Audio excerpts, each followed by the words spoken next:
Cristian, muy buena.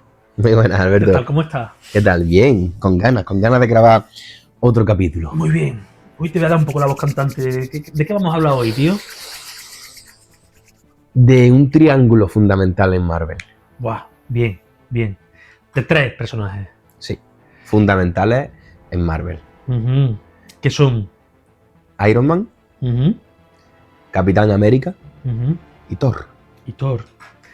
Esto que ya comentábamos, que algunos youtubers expertos en Marvel y tal lo llaman el Big Three. ¿Vale? Y hablábamos fuera de micro un poco el qué sentido tenía que fueran los 3 grandes y por qué vamos a hablar de estos 3 concretamente, ¿no? Sí. Desde un punto de vista un poco de la creación del personaje y demás, para ti, y te lo pregunto de forma improvisada, que esto no estaba pensado, ¿para ti tiene coherencia que se le puedan llamar los 3 grandes? ¿Coherencia en qué sentido? En sí te cuadra. ¿Te cuadra que sean los 3 grandes de Marvel? Como los que abanderan Marvel, digamos. Que no tiene por qué realmente. Yo lo asocio a Vengadores. Sí. Porque entiendo que sí, estamos hablando de dentro de los Vengadores. Sí, pongamos del universo de los Vengadores. Te podría decir que sí, que pueden tener cierta coherencia. Por varios factores, te diría yo. Vale. O por varios factores te diría por qué no lo son otros. Ah, vale. Claro. Claro, te pones a pensar los Vengadores, que es un grupo muy extenso. Y dices tú, ¿por qué? ¿Qué te digo yo, no? ¿Por qué Iron Man, Capitán América y Thor y no Doctor Strange, por ejemplo? ¿No? ¿Por qué Doctor Strange como que parece que se pone en un segundo plano? Cuando también es poderoso y tal, ¿no? Yo creo que también porque en los cómics, evidentemente, siempre tenemos la base, lo decimos siempre, ¿no? La base de los cómics, aunque para nosotros desconocida, pero entendemos que todo se origina ahí. Sí. Y sus caminos es que están más cruzados, o se cruzan antes, o se cruzan más que con otros Vengadores, como por ejemplo tú has dicho el Doctor Strange. Sí. También imagino. Entonces eso hace también que de alguna forma estén más interrelacionados. Entiendo. Y tengan más capacidad de decisión, de conformar tenemos que hacer frente a lo que ocurra malo en el mundo. Sí. Un poco eso. Vale. Y sí, tendría coherencia para mí, como te digo, sí. Vale, fenomenal. Para mí también la tendría. Y es verdad que incluir a otro. Es que es algo curioso, porque psicológicamente yo me he hecho una idea de los 3, que imagino que lo habrán hecho a propósito desde la construcción de los personajes, de que son grandes, en el sentido de que, por ejemplo, se enfrentan a grandes villanos, ¿no? ¿Doctor Strange se enfrenta a grandes villanos? Sí. Se enfrenta a Dormammu, que es un villano, pues, poderosísimo, ¿no? Que quiere. Vale. Pero no sé si la forma, no sé si la historia, no sé si el carácter, hay algo ahí que no me hace ver que está como al mismo nivel de presencia, de protagonismo y tal, que Iron Man, por ejemplo. Claro, ¿no? es que ¿sabes qué ocurre, creo yo? Sí. Tú piensas que en este triángulo tienes a dos seres puramente terrenales. Sí. Que son Iron Man y el Capitán América. Sí. Y a uno que es una deidad. Sí. Es un dios, viene del espacio, viene de... No del espacio como tal, no. De un mundo, ¿no? De la deidad, tal. Porque, claro, Asgard, no recuerdo ahora mismo, pero no está está en otra galaxia, ¿no? Si no me equivoco. Sí. Pero es como que al fin y al cabo, Thor no es de la Tierra. No. Iron Man sí, Capitán América sí. Sí. El Doctor Strange puede quedarse como a mitad de camino entre esos dos polos. Sí. Porque es terrenal, pero su poder es totalmente místico. Sí. Y puede hacer frente a los villanos a los que hace frente Thor. Es verdad. Y a los villanos a los que hace frente el Capitán América o Iron Man. Porque está como a medio camino. Sí, cierto. En ese sentido, también es verdad que los poderes de Doctor Strange quizás sean un poco más inciertos. Porque, por ejemplo, en cada película de Doctor Strange, en las 2 que hay... Y abstractos. Claro, porque hay poderes que cuando los utiliza, es la primera vez que los utiliza y dice, doctor, yo no sabía que este tío puede hacer esto, ¿no? Claro. Con Thor, Iron Man, Capitán América, más o menos, tú sabes lo que hacen y lo que no pueden hacer y lo que sí, ¿no? Sí, yo creo que está bastante claro. Está bastante claro. A lo mejor eso también contribuye, ¿no? Por supuesto, y por ejemplo, Capitán América y Iron Man, como hemos dicho, son terrenales. Es lo que tú dices, sabemos hasta dónde, entre comillas, pueden llegar. Sí. A nivel de su capacidad de superhéroe. Y claro, como Thor ya sabes que es un dios, pues dices, vale, me creo que puede hacer prácticamente cualquier cosa. Claro. O que su poder sea casi infinito. Sí, Y no cuestiono nada, me lo Sí. como. sí, es verdad. Al Doctor Strange te lo construyen directamente. Una Claro. persona que pasa a ser un ser místico. Sí. Entonces, ese proceso ya te permite a ti, o mejor dicho, a ellos que te están enseñando al Doctor Strange, no sabes qué puede hacer. Claro. ¿A qué te va a sorprender esto? Pues no lo sé. Entonces a ti te genera esa incertidumbre. Sí, es verdad. No puedes acotarlo tanto como a los otros, creo yo. Sí. Sí, no lo había pensado así, pero es verdad. Sí, también tengo esa sensación. Bueno, vamos a hablar de los tres, de la presentación de los tres, porque hablar de los tres en todo su recorrido de Marvel nos llevaría bastante tiempo. Es decir, Correcto. vamos a hablar de primera película de Iron Man, primera película de Capitán América, primera película de Thor. ¿Cómo presenta Marvel a estos personajes, ¿no? Como tú tienes como tu mundo en la interpretación, Ujú. yo estoy ansioso porque me cuentes cómo tenías pensado enfocar este capítulo hoy. Y esto es lo que te iba a anticipar fuera de cámara, ¿no? Sí. O fuera de micro, perdón. Sí. Pero digo, creo que es importante decirlo aquí, que nos escuchen. Uh-huh. O que me escuchen en este caso decirlo. Y es, yo no puedo... no soy nadie para... opinar, sí, la opinión es libre. Pero no puedo entrar a juzgar cómo es la interpretación de Robert Downey Jr., cómo es la interpretación de Chris Evans o cómo es la interpretación de Chris Hemsworth. No es lícito. Sí, porque son ya consagrados. No, y que al final yo no puedo juzgar. No creo que el oyente que nos escuche, valga la redundancia, busque una valoración interpretativa de estos tres actores, ¿no? Técnicamente hablando, al menos en este capítulo, o como estamos enfocando este capítulo. Entonces yo me hice, como te he dicho, una serie de puntos, respecto a los tres, ¿vale? Esto sería para cada uno, 3 preguntas, ¿vale? Vale. La primera, ¿cómo los definiría con y sin el traje? Qué bueno. En su presentación. Sí. ¿Qué tienen en común sus poderes? Ajá. ¿Vale? Porque también esto es un poco, como hablamos, la presentación para los que nos conocen. No conocen a estos 3 personajes, ¿no? ¿Y qué es lo mejor y lo peor de cada uno de ellos, subjetivamente hablando y teniendo en cuenta su rol de superhéroe? Vale. Porque yo creo que es importante. Me gusta.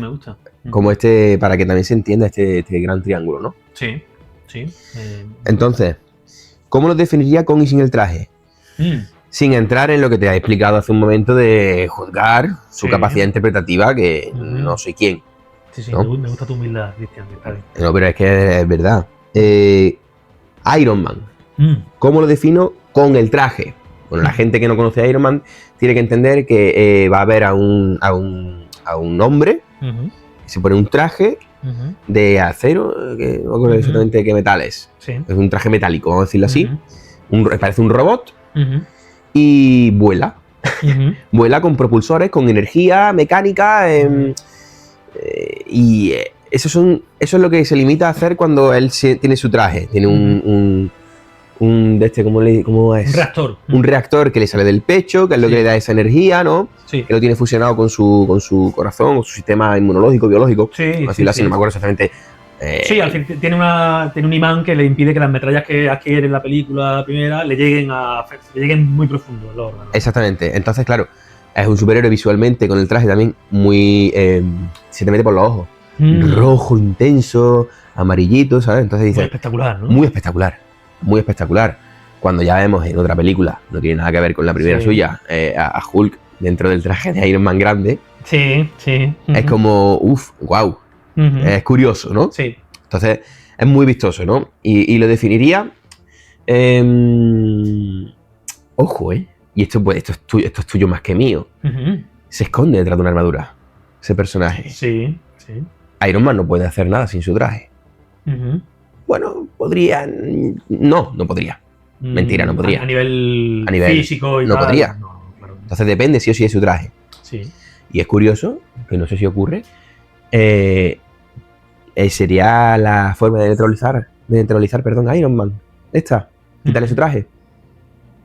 Sí. Yo ahí... Es que no sé si hay alguna película en la que se evidencie. Sí, claro, si hablamos de la primera peli... Exactamente. Más concretamente. Si hablamos de la primera peli, cuando él se construyó un traje por necesidad, porque era la única forma que tenía de sobrevivir a un secuestro que le estaban obligando, tal. Claro, lo que tú dices, a partir de que se construyó un traje ya empieza a ver la vida de otra manera y ya se convierte en otra persona.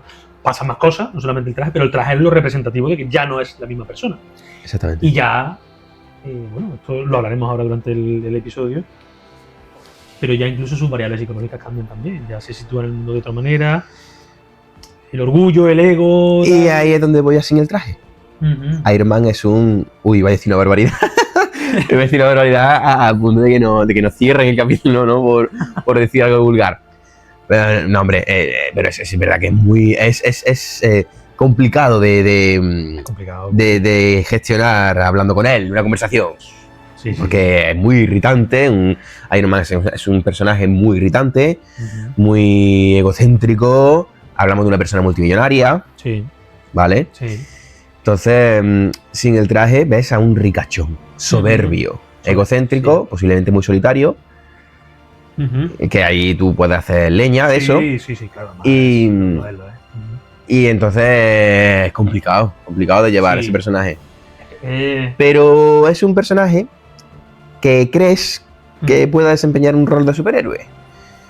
Me lo podría llegar a creer, ¿no? Aunque te chirríe tanto porque digas, joder, es que este nota vaya tela, tal. No, pero está muy bien esto que dices, ¿eh? Porque yo lo veo creíble justamente porque el personaje de Tony Stark, la máscara que tiene y que se ha creado, al final yo creo que hay un momento en la película en la que él descubre que está vacío.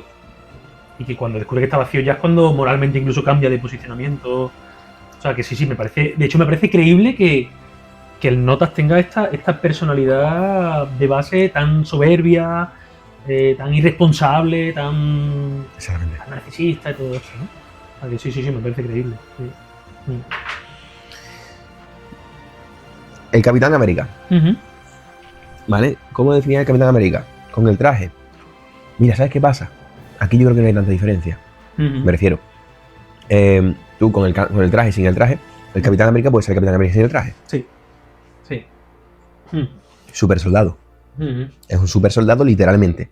Hablamos de una persona que se mete en un tanque, que le inyectan un suero y sale...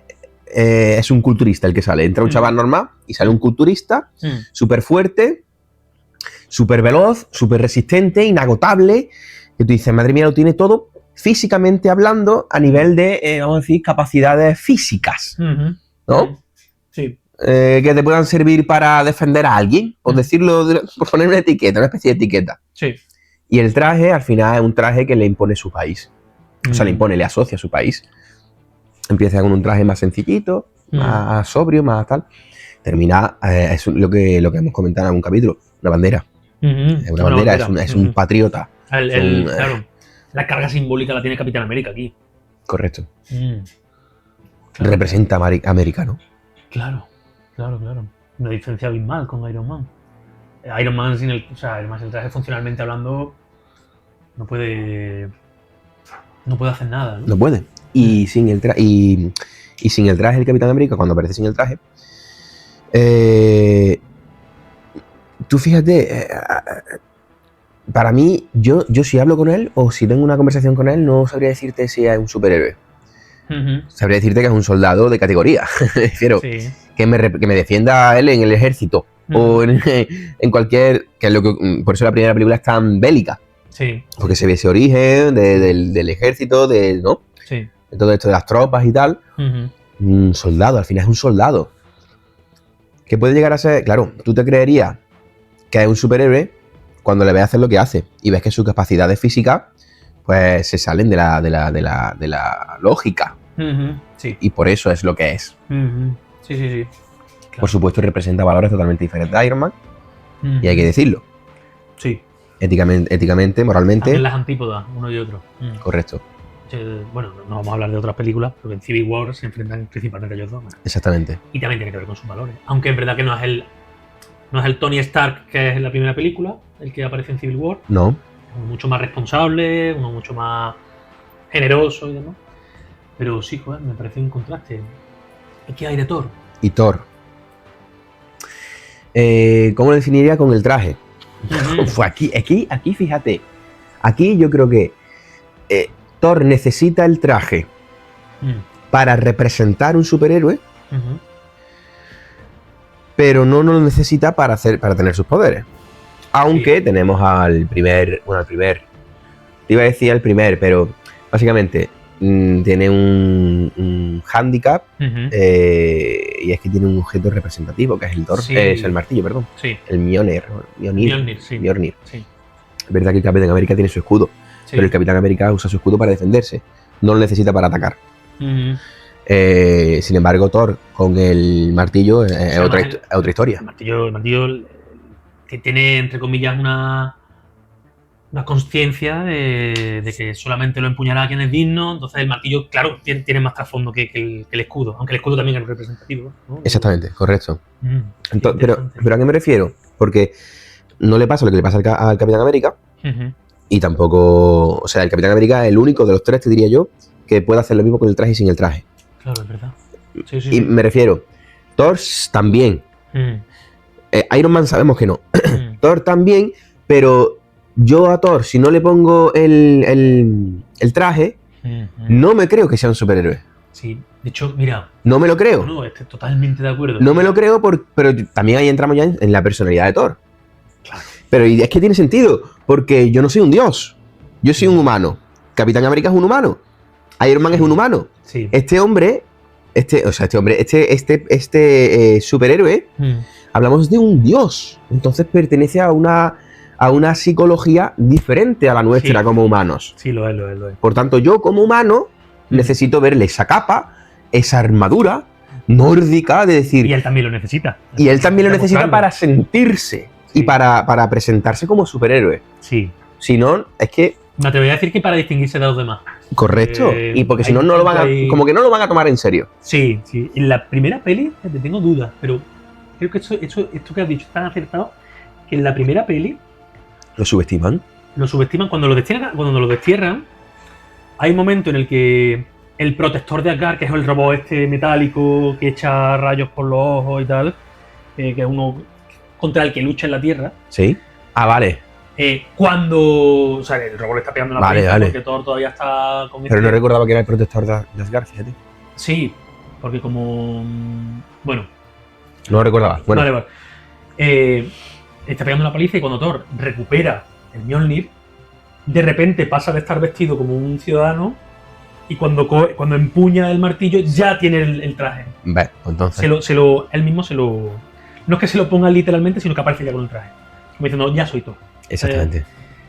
Pero claro, no es el mismo efecto del traje del Capitán América, que es como simbólico, patriota, tal. Exactamente. Simboliza otra cosa. Simboliza otra cosa.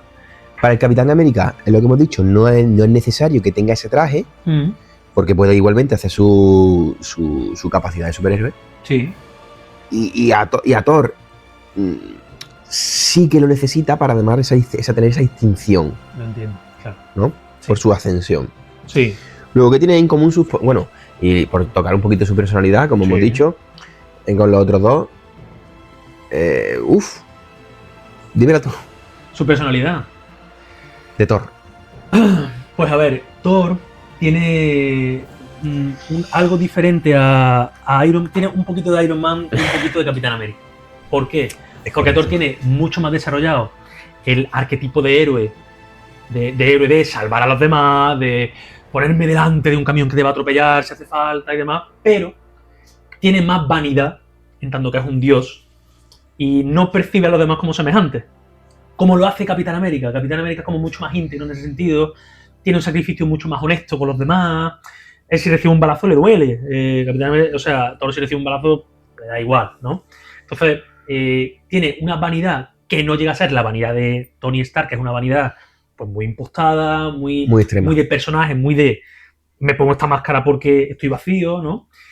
Porque es un dios. Entonces, ¿cómo no vas a tener este punto de vanidad si tú ya has nacido siendo un dios, ¿no? Exactamente. Entonces, esa es la principal diferencia que yo veo a grandes rasgos entre los tres. Y luego ahí, ya, por supuesto, yo me he puesto aquí como muchas variables que tienen que ver con su personalidad: deseo, miedo, valor, amor, odio, vergüenza, culpa, perdón, fracaso, éxito, religión, el cómo se alimentan incluso, que parece una tontería, pero también el cómo se alimentan muchas veces los personajes a mí me da información acerca de cómo es su personalidad, ¿no?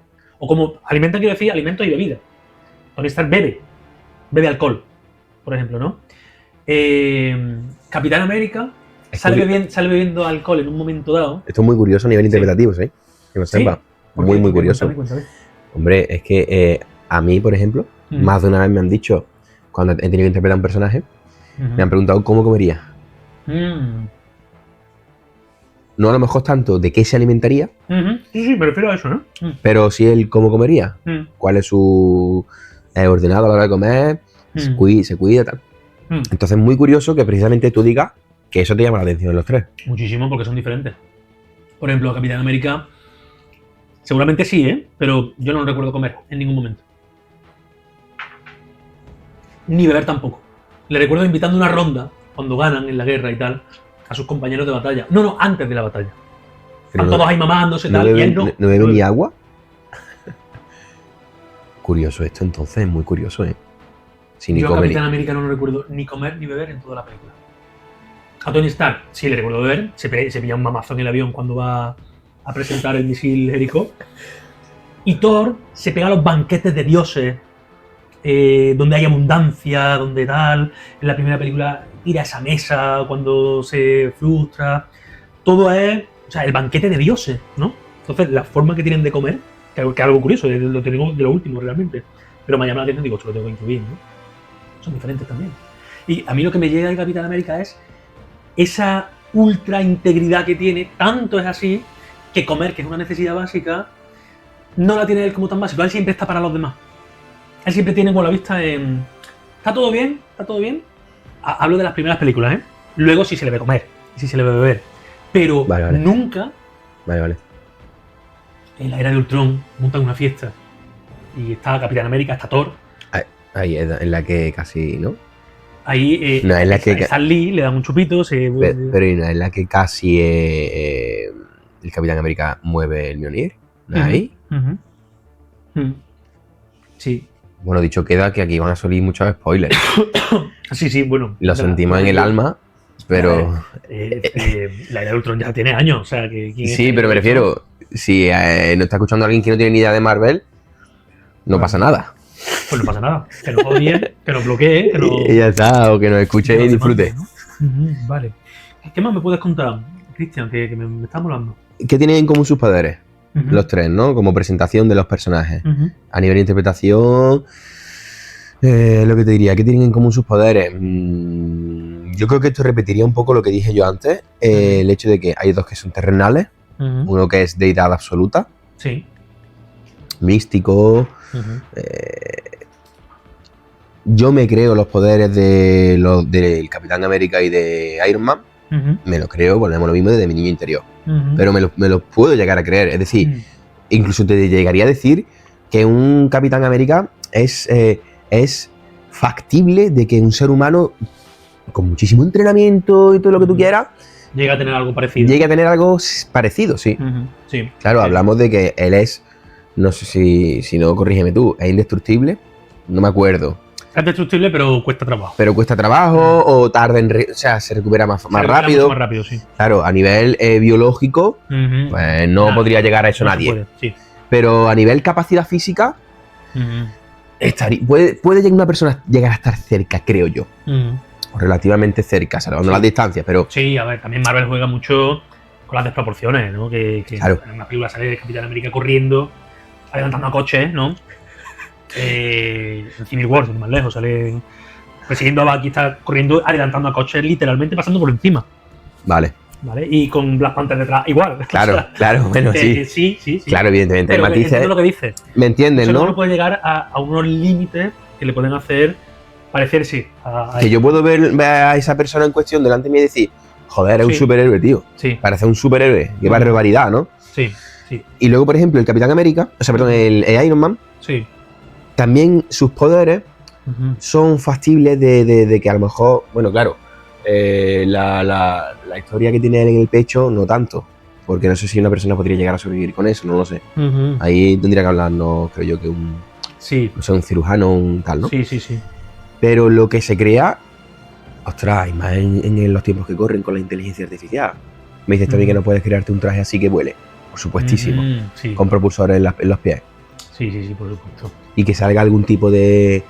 A lo mejor no la emisión que tiene en las manos, me explico, ni tal, pero sí algo similar, algo parecido. Thor no. Sí. Thor no. Thor es... lo compro y ya está, pero sé que esto no es real. Claro.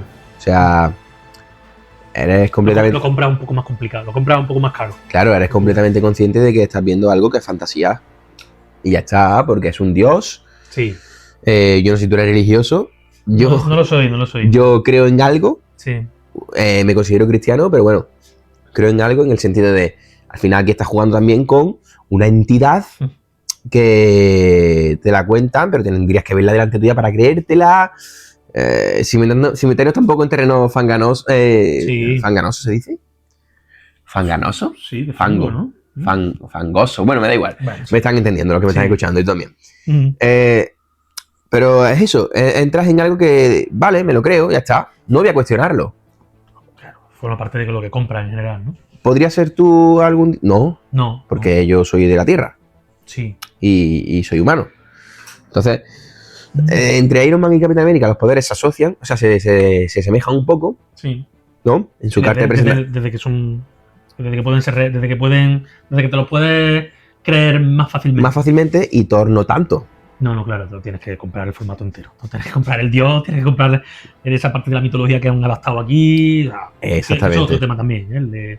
El de cómo han metido con calzado la mitología nórdica, que no es exactamente así, y han creado todo. Bueno, pues eso es esa movida. Pues religión y espiritualidad es una variable de la que quería también hablar, porque claro, los tres tienen una forma de estar con respecto a su religión y su espiritualidad súper diferente. Iron Man jamás se pronuncia, pero a Iron Man se le puede atribuir el que siendo ingeniero, científico y demás, no esté muy por la labor. Además, de vez en cuando hace algún que otro desprecio a lo espiritual. No hablamos de la primera película, sino cuando conoce a Doctor Strange, le ridiculiza bastante, se apoya sobre algo sagrado, el otro le dice tal. O sea, eso en Infinity War, ¿no? Vale. Entonces, a Iron Man yo le atribuyo una no creencia, un ateísmo conductual, no lo verbaliza, sino el ingeniero es él como sota caballo rey. Es que si no, te llegaría a decir que no sería creíble. Sí, o sea, si en algún momento se le ocurre a alguien ponerle a Iron Man alguna especie de crisis espiritual, yo creo que se lo cargan. ¿no? Que se cargan la esencia. A mí me ha pasado en una serie que hicieron eso y para mí se la cargaron, que fue en Dexter. Dexter, que es un... que es un psicópata. No la he visto, pero la conozco. Pues en esa temporada le atribuyen una crisis de que hay algo, no hay nada, se acabó el personaje. Para mí, Se lo cargaron por completo. Con Iron Man es un ingeniero, su vida es mecánica, máquina, función, ciencia, tal, acción, reacción, problema, solución. Hemos dicho antes, necesita su traje. Sí. Ciencia, sí. Entonces, materialista. Claro, y luego tenemos Capitán América, que es el creyente tradicional. Pero en la persona. La persona, claro. Creyente en la persona, ¿no? ¿A qué te refieres? O en la religión. En la religión, él cree en Dios. Él es el resto hombre de Dios, que llaman en alguna película, ¿no? De hecho, no lo recordaba tampoco eso. De hecho, en Vengadores, en la primera, hay una escena que es, ya que estamos hablando del Big Three, ¿no? Aunque lo estemos hablando de la primera película de cada uno, cuando los tres se conocen es en Vengadores 1. Y es cuando Capitán América y Iron Man se llevan a Loki en el avión, en el jet, y aparece Thor para arrebatárselo, para decir, no, a Loki lo juzgamos nosotros. Se lo arrebatan y ya se pelean los tres. Y cuando Thor coge a Loki del avión y se lo lleva, Iron Man dice, ahora te vas a cagar, y va detrás de él. Y cuando Capitán América va a saltar, le dice, no recuerdo quién es, no sé si es la Viuda Negra, le dice, yo no iría, esto básicamente consiste en una lucha de dioses. Y dice él, señora, solamente hay un dios y le aseguro que no viste así. Entonces, ahí dice, este es el hombre recto de Dios, este es el creyente tradicional, no olvidemos que es que viene del pasado, de los años 40. O sea, tiene una espiritualidad tal, tradicional, pues como es todo el personaje. Para mí está muy, muy bien hilado, ¿no? Es un personaje muy coherente. Es súper coherente. Y luego tenemos a Dios. O sea, perdón, a Dios. Iba a decir Thor, que es un dios. Dios. Dios como personaje creo que no está en Marvel, ¿eh? O a lo mejor sí tiene tanto. Y luego está Thor, que es un dios en un mundo politeísta, o sea, de un mundo de dioses. Entonces, su forma de estar en el mundo a nivel de espiritualidad ya no es que crea o no crea, ya es que él es un dios. Entonces se comunica como... O sea, la espiritualidad y la religión aquí es que en los tres no tiene absolutamente nada que ver. Son diferentes. Una vez más, Iron Man y Capitán América representan el ateísmo y el creyente. Hablaríamos de, entonces, sí, un poco... Iron Man no cree en Thor. Sí. Capitán América cree en Thor. ¿Me explico? Aunque sepa que el dios ahí existe un dios y lo he visto así. Ahí sería interesante hablar con él porque... Pero me refiero en el sentido de... tienes al que no cree, al que cree y a lo que se puede creer. Es lo que se puede creer. Pero tengo mi duda de que Capitán América lo crea a él. Es que claro, esto es una... Como hay una inclusión de dos mundos... Pero yo me refiero a nivel concepto. Sí, vale, sí. A nivel de que hay un dios. Sí. Exactamente. Sí, por supuesto. Por tanto, lo que tú dices son totalmente diferentes. Sí. Hay también en Vengadores... Iron Man ridiculiza a Thor. Nada más verlo. Yo creo que siempre. Dice... No sabía... Casi siempre. Le dice algo de su traje. No recuerdo el que... Bueno, no, yo tampoco lo recuerdo, pero luego... pasa que, claro, estamos hablando de la primera película, ¿no? De la presentación de los personajes. Pero eso es brutal. El arco de personaje que tiene el propio Thor cuando lo ves en su declive más absoluto, con la barriga, físicamente. Sí. Bueno, no lo hemos dicho, pero tanto el Capitán América como Thor bueno, Capitán América sí lo he dicho yo, que es un soldado súper fuerte y tal. Thor también es un bichaco, está muy fuerte, exactamente, atléticamente. Sí, atléticamente hablando. Y el Capitán, ese Iron Man no. Porque tampoco lo necesita. Es de hecho, un poco un hombre estándar en ese sentido, pero no necesita. Y por ejemplo, el declive de Thor en Endgame, cuando lo ves como lo ves, eso haría mucho contraste con que sea un dios. Porque un dios no podría entrar ahí o estar en ese punto. Sí, yo tengo una teoría. Y ver la parte más humana de Thor. Te lo presentan con esa crisis. A mí me gustó. Pasa que también yo creo que fue un poco... Es decir, quizá el espectador no se crea que Thanos puede con estos tres, estando los tres en su prime. Vamos a hacer que uno esté más flojito. Porque Thor en su prime, junto con Capitán América, Iron Man, Capitán América con el Mjolnir y tal, para mí se hubieran cepillado a Thanos fácil, para mí. Claro, pero Thor en su prime, Thor por sí mismo yo creo que le podría. Que le podría a Thanos. No, posiblemente, sin duda. Y estos tres... Pero es que entra en un debate muy grande, Alberto. Ya, quizás esto no sea para este capítulo. Pasamos por el forro los guiones y la... Bueno, da igual. Tenías otra pregunta, ¿no? Sí. Y la tercera... Sí. Bueno, yo no sé tú más o menos el esquemita que te hayas Estoy tirando de... Porque, como te he dicho, pues tengo muchas variables que se analizan desde la psicología y de vez en cuando apelo a alguna a propósito de las preguntas que tú haces, así que está bien. ¿Qué es lo mejor y lo peor de cada uno de ellos? Subjetivamente hablando y teniendo en cuenta su rol de superhéroe, que es lo que hemos comentado antes. Y es que yo te diría que más o menos lo estamos contestando ya. Ajá. Porque te pregunto a ti, ¿tú qué esperas de un superhéroe? Hostia. Pues a lo mejor no tienes no lo sé, pero básicamente que te salve, ¿no? Ah, vale, sí, claro. Que te salve, que luche por ti, que haga lo que tiene que hacer. Que se sacrifique. Que se sacrifique por la humanidad, ¿no? Sí, que haga un... Sí. Siempre espero de un superhéroe que haga un esfuerzo, que haga algo que sea mayor que él mismo. Que haga algo que crea en un valor que sea mayor que él mismo, que crea en la gente. Que... Sí, le atribuyo como un montón de cosas, inconscientemente. Entonces, lo peor de Iron Man es su ego. Sí, y su egoísmo, sí. Porque él no cree, él cree en él. Sí. Y fíjate, de hecho, por ejemplo, eso para mí es algo que engancha a la gente de Iron Man. Que claro, como te va enseñando partes de que es más generoso de lo que parece, de que es más buena gente de lo que parece y tal, la gente se queda como viendo, hostia, quiero que me muestren más esta parte porque estoy viéndola más que al cabrón, pero porque le vulnerabilizan. Sí, pero para mí... Muy sutilmente. Muy sutilmente.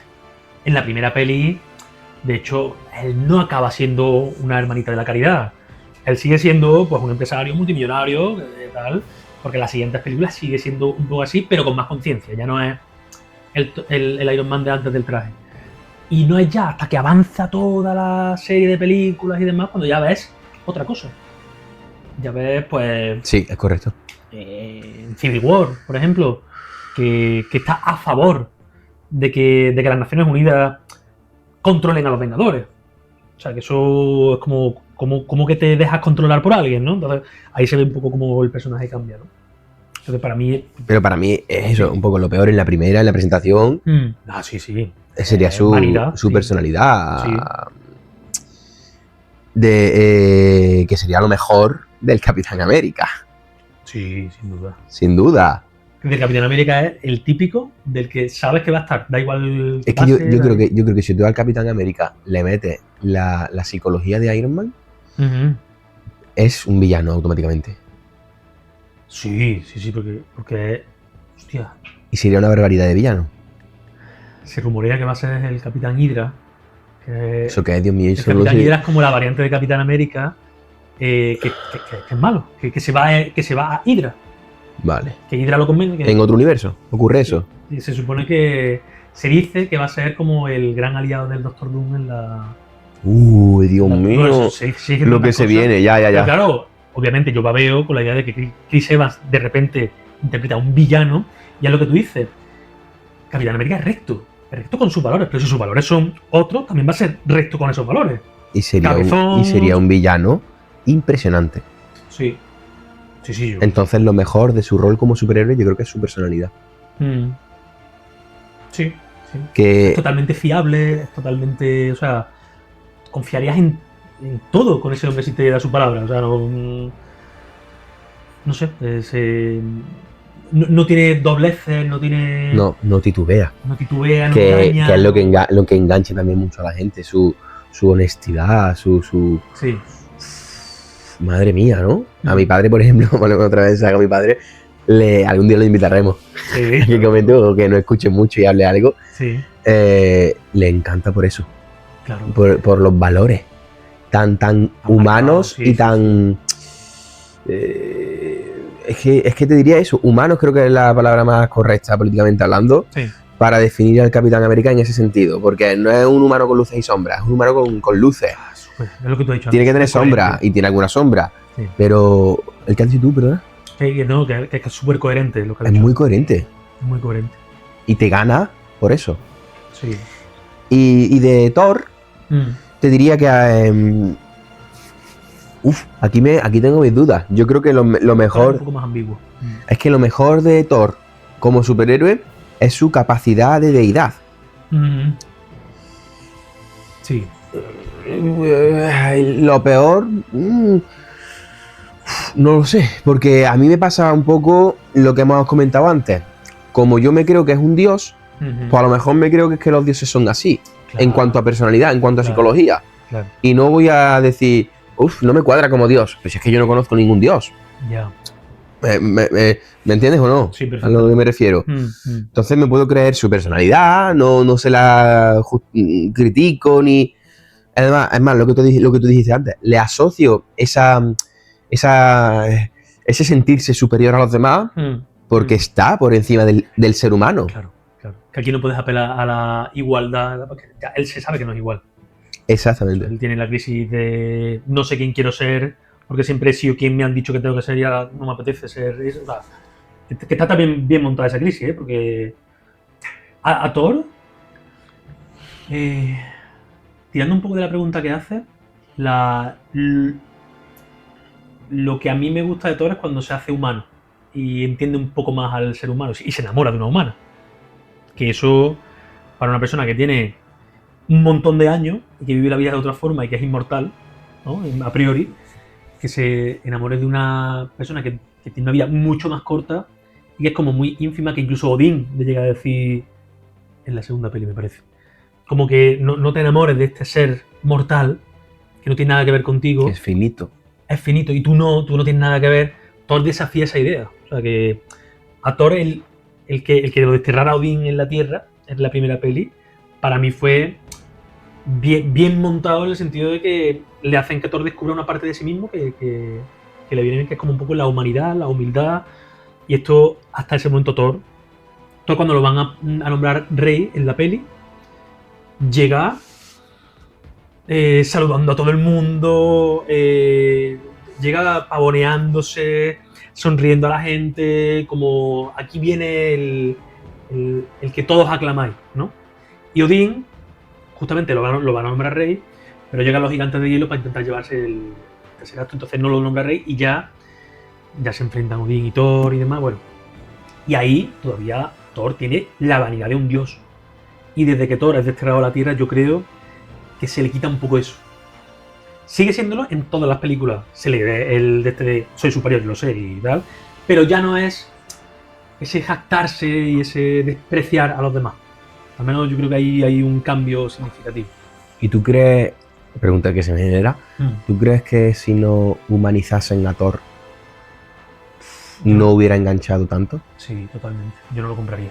Diría, este personaje es muy redondo, no tiene nada que ofrecerme, no hay conflicto en él, no hay... Sí, tienes más poder que todos los demás, te sientes superior a todos los demás, vale, ¿y qué? Sí, tienes tus aventuras, ya, pero ¿y qué? Ya sé el poder que tienes, ya sé la actitud que tienes, no me estás ofreciendo ningún dilema. A mí los dilemas morales me encantan cuando los veo, ¿no? Tanto en la vida real como en la ficción. Y aquí le ponen a él un dilema, aquí le hacen que ame a los seres humanos que son infinitamente inferiores a él. Entonces, a mí me gusta que lo hayan hecho así. Es que yo creo que es esencial.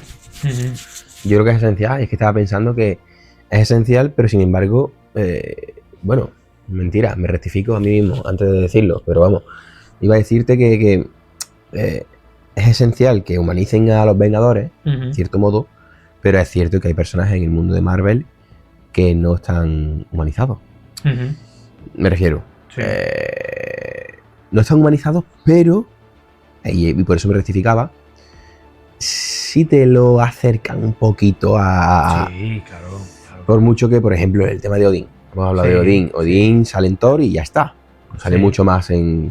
Me refiero, a lo mejor en alguna que otra... En las de Thor sale, pero que no salen nada más allá de las de Thor. Sí. Y sí, es un dios. Lo presentan como un dios y ya está. Pero también tiene una parte humana. Sí. Y al final, si no le dan esa parte humana a casi cualquier carácter, incluso Gore, Love and Thunder, con la pérdida de su hija. Pero aquí hay un matiz. O sea, yo sé a lo que te refieres. Y estoy de acuerdo. Lo que pasa es que Odín, a mí es un personaje que también no se ha mostrado mucho, porque sale muy poquito. Odín es humano, si te fijas bien, solo con lo suyo.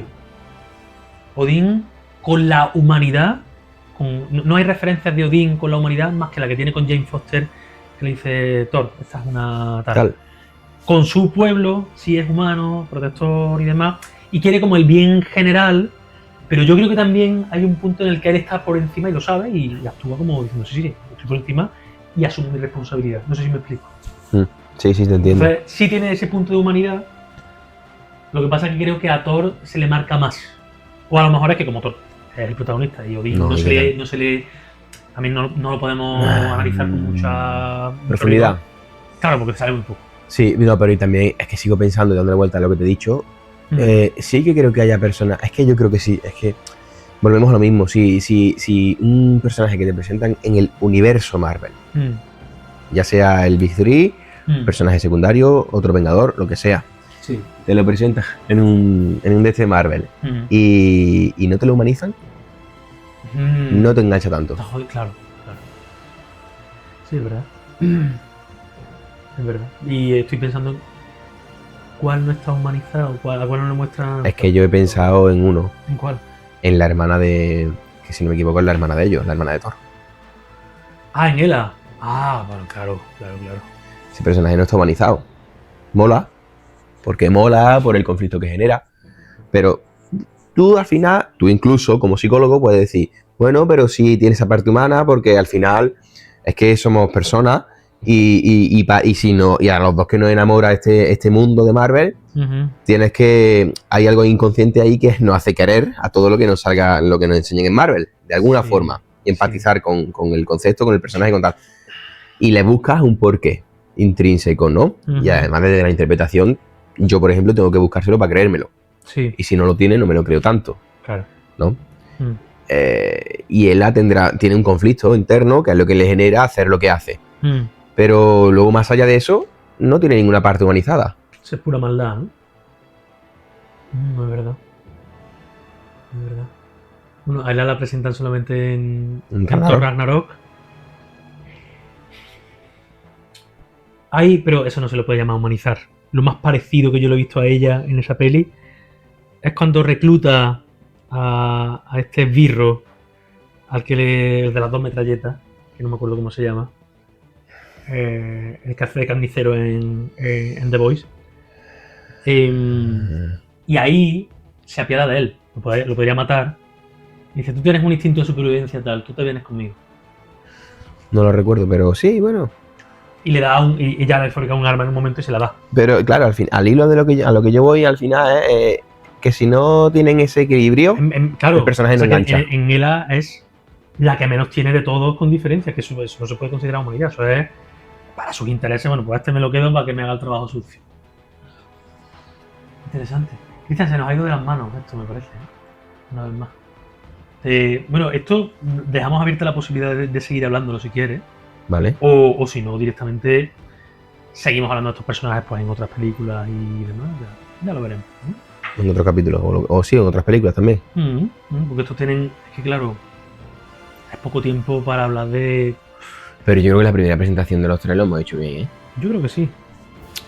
O al menos una base le hemos dado. Sí. A ver, si nos pusiéramos a hilar muy fino, esto duraría muchísimo tiempo. Ya. Duraría muchísimo tiempo. Había cosillas que tenía que apuntar, pero en otro caso las vamos a comentar, porque son variables que no son puramente psicológicas, sino también yo creo que claro, aquí entre la psicología y la interpretación.